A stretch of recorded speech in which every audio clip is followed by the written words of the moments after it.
네, 앞에 보여드린 영상은 헝다그룹의 광둥성 선전 본부에서 이제 투자자들이 몰려와가지고 자신들의 돈을 돌려달라고 항해 시위를 하고 있는 모습입니다. 지금 중국의 2위 부동산 그룹인 헝다그룹이 파산 위기에 몰려가지고 굉장히 문제가 되고 있죠. 헝다그룹의 지난해 말 기준 총 부채는 1조 9,500위안, 우리나라 돈으로 한화 350조 원 규모입니다. 굉장한 규모죠. 자기 자본은 4,110억 위안, 우리나라 돈으로 74조 원인데 부채 비율이 자기 자본 대비 480%에 달합니다. BBC 보도에 따르면은 헝다가 현재 진행 중인 부동산 프로젝트는 1,300개 이상이고 중국 전역의 약 280개 도시에서 이 부동산 프로젝트들을 진행하고 있습니다. 헝다그룹의 직접 고용 인력은 약 20만 명이고 관련 기업들의 그 고용 인력을 다 합치면 한 400만 명 정도가 됩니다. 문제는 헝다가 지금 아파트를 개발하고 있는데 아파트를 완공하지 않은 상태에서 이미 분양이 끝난 게 한 120만 호 정도가 됩니다.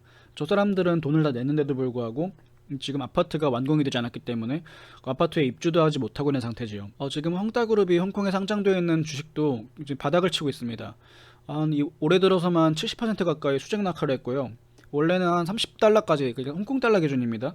홍콩 달러 30달러까지 갔던 주식이 지금은 공모가를 뚫고 3홍콩 달러 아래인 2.9달러까지 내려갔습니다. 헝다가 이렇게 된 배경에는 최초에 공모를 할 때 약 1,300억 정도 위안을 공모를 했습니다. 그때 약속을 했던 게 나중에 문제가 생기면은 이제 풋백 옵션이라 해가지고 헝다가 니네가 그 투자한 그거 주식을 다시 되사주겠다라고 약속을 했어요. 근데 그게 만기가 도래했어요. 작년 이제 올해 1월이 만기였는데 그게 한 25조 원 정도 규모일 겁니다. 그런데 그게 그 고객들에게 풋백 옵션을 행사하지 못할 정도까지 헝다의 유동성이 안 좋아진 것입니다. 그리고 이제 중국 주식에서는 WMP라고 고위험 고금리 이제 상품이 있어요. 그거는 이제 그림자 금융처럼 해가지고 고객들한테 돈을 받아서 부동산 개발업체들한테 또 은행이 또 연계해가지고 채권을 뿌리는 건데, 만약에 이제 선제적으로 투자자들한테 모았던 그 1,300위안부터 풋백 옵션을 해주려면은 헝다가 가지고 있는 유동성의 한 90%를 집어넣어야 됩니다. 그러니까 사실상 현금이 말라버리는 상황이 생기는 것이죠. 지금 헝다는 이런 것뿐만이 아니라 굉장히 이제 문어발 사업으로 뭐 전기차 혹은 뭐 여행이나 기타 막 자기 소유 은행도 있고 이런 잡다한 사업들을 문어발 형식으로 많이 펼쳐놓았습니다. 그리고 헝다그룹이 지금 파산 위기로 몰린 이 배경에는 또 이제 중국 정부의 부동산 규제가 있죠. 중국 정부가 지금 저출산 문제의 대책으로 가지고 있는 카드가 사교육과 부동산 사업을 억제하는 거예요. 왜냐하면은 우리가 뉴스만 보면은 수백만 명의 헝다 관련된 고용 인력들이 일자리를 잃고 저렇게 투자자들이 자기가 투자한 금액 전 재산을 날려버리고 거의 국가 재앙급의 엄청난 사건이 일어나도 중국이 가지고 있는 구조적인 문제, 정말 국가의 흥망을 좌지우지할 수 있는 문제는 인구 구조 문제입니다. 지금 중국은 과거 산하제한 정책 때문에 한부모 한자녀 정책을 굉장히 오랫동안 장기간 실행했었죠. 그런데 이 저출산 문제가 심각하게 대두가 되니까 이거는 노동인력 자체가 사라진 거기 때문에 왜 사람들이 애를 안 낳을까 하니까 이 너무나 지금 중국이 가지고 있는 사회적 구조 자체가 사람들이 결혼도 못하고 애도 낳기 힘든 그런 환경인 거죠. 그 대표적인 게 사교육 시장하고 또 부동산 문제입니다. 사교육 부담이 너무 심하니까 중국 정부는 지금 쌍감 정책을 발표를 하면서 학생들에게 숙제와 그리고 사교육의 부담을 없애버리겠다라고 선포를 했죠. 그것 때문에 뉴 오리엔탈 에듀케이션 같이 신동방 그룹은 완전히 뉴욕 증시에서 주가가 박살이 났죠. 마찬가지로 부동산 가격이 너무 높게 치솟다 보니까 일반 서민들이 집을 살 수가 없다. 그래서 시진핑 지도부가 지금 내세우고 있는 게 공동부유입니다.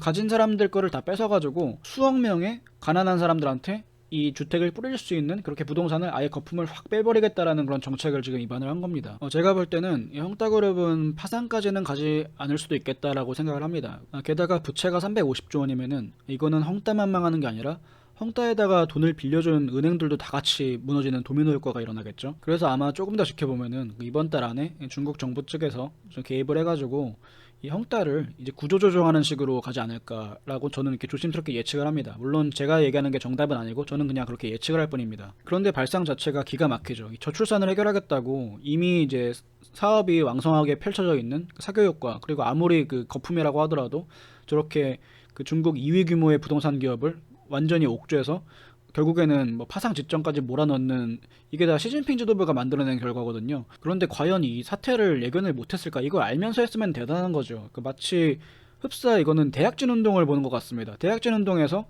그 쓰레기 같은 고철이라도 다 모아가지고 이제 용광로에다 집어 넣으면은 어떻게든지 간에 철광산은 늘어나니까 미국을 따라잡지 않겠냐라는 단순한 논리가 있었는데, 헝다에다가 정부 재정을 투입해서 살려놓는다 치더라도 이 구조조정을 해가지고 그 실업자가 될 수백만 명의 사람들, 그 사람들에 대한 어떤 그 도미노 효과, 이 사람들이 미칠 어떤 경제적인 파급 효과는 전혀 생각을 하지 않는 건가. 참 이 대국을 경영하는 중국 정치인들의 그릇을 제가 어떻게 이해하겠습니까마는, 어쨌든 굉장히 많은 사람들이 고통을 겪을 것이고, 또 이미 도시 1선, 2선급 도시에서 중산층으로 성장을 한 많은 사람들이 이번 헝다 사태로 인해 가지고 전 재산을 날리고 굉장히 힘든 일을 겪겠죠. 그런데 이 헝다 문제를 보면은 남 얘기가 아니죠. 우리나라하고도 좀 비슷한 면이 있습니다. 지금 우리나라도 저출산 문제가 심각하죠. 중국은 지금 합계 출산율이 1.3명인데 우리나라는 지금 0.9명인가 그럴 겁니다. 고도로 민감한 경고선보다 지금 훨씬 낮은 수치가 된 거죠.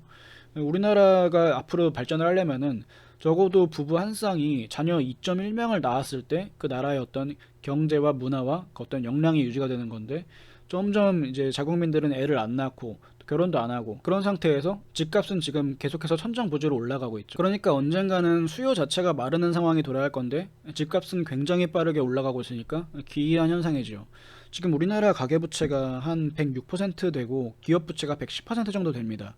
이거를 합치면 한 220% 정도 되는데, 이게 그 일본의 거품 버블 경제가 터지기 직전에 이제 일본 그 경제 구조가 그랬어요. 근데 일본은 자국민 가계부채는 적었고 대신에 기업 부채가 굉장히 많았습니다. 그 당시 이제 일본이 빠르게 발전을 하면서 기업들이 해외 자산을 사들이면서 그게 다 이제 거품 경제로 연결이 됐거든요. 중국도 지금은 그 한 220% 정도 돼요. 중국도 가계부채는 한 60% 정도밖에 안 되고 기업 부채가 한 170%, 160%그 정도 될 겁니다. 그러니까 중국이 부실 기업들이 많은 거는 뭐 전 세계적으로도 유명한 거죠. 그런데 전체 이제 그 퍼센티지 합계를 내보면은 중국도 한 220, 우리나라도 한 220, 별 차이가 안 난다. 굉장히 위험한 상황이다. 그리고 문재인 정부가 들어서고 정부 부채도 400조 원이 늘면서 지금 미래 세대가 갚아야 될 부채가 엄청나게 빠르게 늘고 있죠. 우리나라 상황도 굉장히 심각합니다. 이 헝다 사태는 계속해서 좀 주시를 하면서 지켜봐야 되고, 헝다가 어떻게 터질지 모르겠지만은 만약에 파산을 한다면은 그 경제적인 충격파가 우리나라까지 분명히 그 몰려올 텐데, 다들 좀 안전벨트 매시고 하여튼 빚이 없는 게 제일 좋은 것 같습니다. 네, 오늘은 여기까지 하겠습니다. 감사합니다.